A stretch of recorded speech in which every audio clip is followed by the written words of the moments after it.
This is KGW News at 11.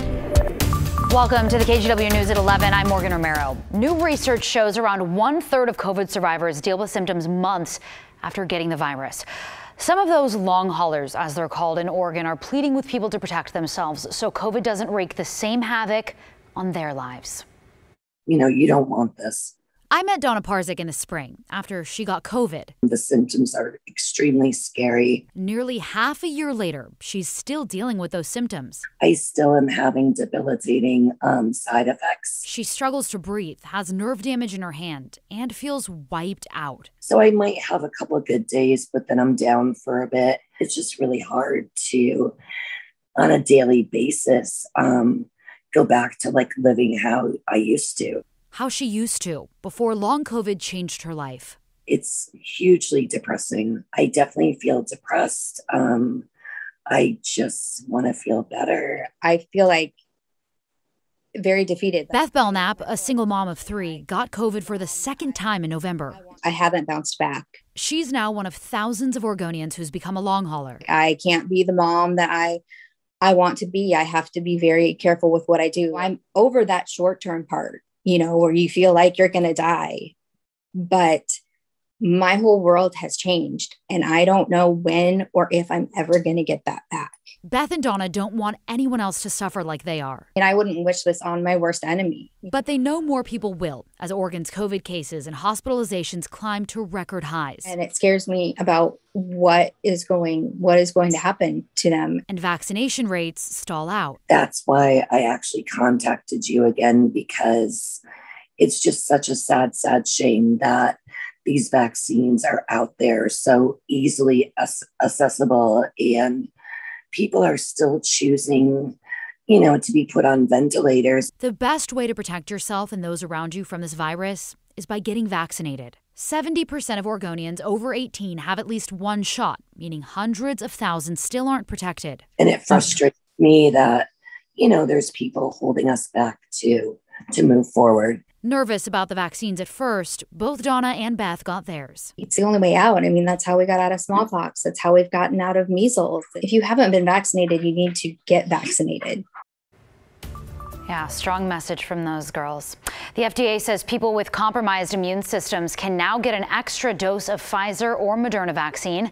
The state of Washington is allowing healthcare workers to start the process right away as well. The Department of Health says the vaccines are more than 90% effective at protecting against most virus variants. But new data suggests people with weaker immune systems do not build the same level of protection as other people. Officials say people should wait at least 28 days after their second dose to get a third dose. They also say you should get the same vaccine that you got before. For a full list of people who are approved, head on over to our website, kgw.com. Well, the worst of the hot weather is behind us for now. That's good news. I'm sure you guys are excited about that. But we're all wondering when the smoky skies will clear. Let's bring in meteorologist Joe Rainieri. Joe, the smoke did help keep temperatures down for a bit, but you couldn't even really go outside to enjoy that. No, it's been really challenging the last couple of days, but the good news is that smoke is going to slowly start to clear out heading into the later part of Sunday afternoon. We are going to be waking up to hazy skies once again. Of course, tonight was another hazy sunset out there. Through tomorrow morning, expect to see temperatures topping out in the mid-90s, but we'll be looking at things right around 70 degrees. It's going to be another warm night out there.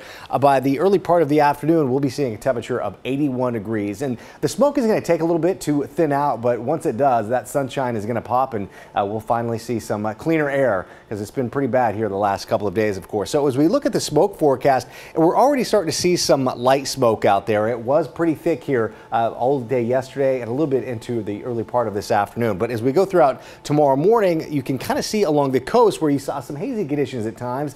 It gets a little bit easier to spend some time outdoors. Then going by 1 o'clock in the afternoon, it's again, it's kind of slow to move out, but I'd say by the later part of the afternoon, early part of the evening, we'll be seeing a lot of sunshine. And because depending on how long it takes to clear out, we could be seeing our temperatures in the upper 80s, low 90s. I do have a high of, as you just saw, of temperatures right around the mid 90s. But the air quality is slowly getting back to normal over the next couple of days. Right now, we're anywhere from the good to moderate category, but you travel out into the Columbia River Gorge, it's in the unhealthy category. Now that's going to change a little bit over the next couple of days as that smoke slowly starts to clear out. But if you're spending any time really east of the Columbia River Gorge and the east side of the state, the smoke and haze is going to be staying with you for another day or two. Air quality alerts are going to be out because of some of the watches and warnings. You can see throughout much of the metropolitan area. Kind of went a little too quick. The metropolitan area is under an air quality warning until Monday afternoon, and then we'll start to see some of those alerts kind of expire here over the next couple of days. And I do have a bit of a cool down heading into the early part of next week. So after tomorrow, Morgan, our heat wave is done, at least for now. I'll talk more about that in just a few minutes. All right. Thanks so much, Joe. Gresham police are investigating a deadly shooting early Friday morning. Today, they released the victim's name. 21-year-old Dominic Jacoby, a 2019 graduate of Barlow High School. Art Edwards tells us he excelled at sports, and his death shocked the community. He was absolutely a fierce competitor, as competitive a kid as we've ever had in our program. He loved a challenge. He loved to play against the opposing team's best player. Didn't matter if it was guard, forward, or center. Sam Barlow High School basketball coach Tom Johnson coached Dominic Jacoby for 3 years. News of Jacoby's death stunned Johnson and the rest of the community. He was a standout on both the basketball court and the football field at Barlow.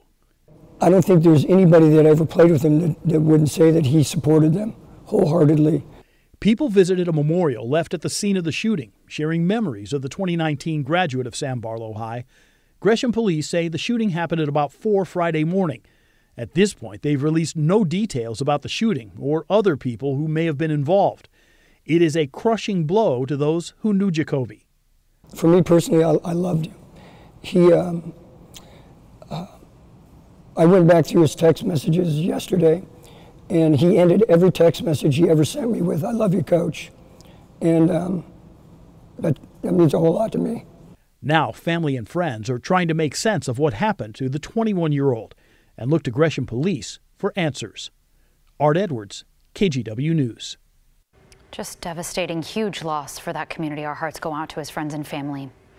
A massive 7.2 earthquake struck Haiti this morning, leaving at least 304 people dead and more than 1,800 hurt. The U.S. Geological Service predicts the death toll could climb into the thousands. It's the latest struggle Haitians who keep taking one blow after another. People are growing more scared it caused destruction similar to the quake back in 2010. That's when an estimated 220,000 people died and 1.5 million were displaced. On top of it all, Tropical Storm Grace could complicate things even more next week. If there are people that are already in search for shelter and cannot go back into their houses, and then exposed to the winds and the rain that comes with this tropical storm, that is a highly unfortunate combination of a 1-2 punch. They cannot catch a break. But when scary things happen, look for the helpers. Groups from our area are mobilizing, and some are already in Haiti.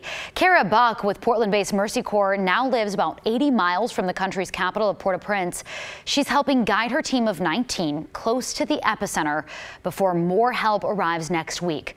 Another Portland-based nonprofit, Brighten Haiti, shipped 4,000 solar panels to the island a couple months ago. Schools without power were going to use them, but now they'll get sent out to help more people. What was your gut feeling when you heard this? Haiti just can't catch a break. Violence and corruption, earthquakes, disasters, hurricanes are just always something that's there. Keene says support from the U.S. can go a really long way, and you can help too. Mercy Corps set up a donation page on its website. Just head over to mercycorps.org.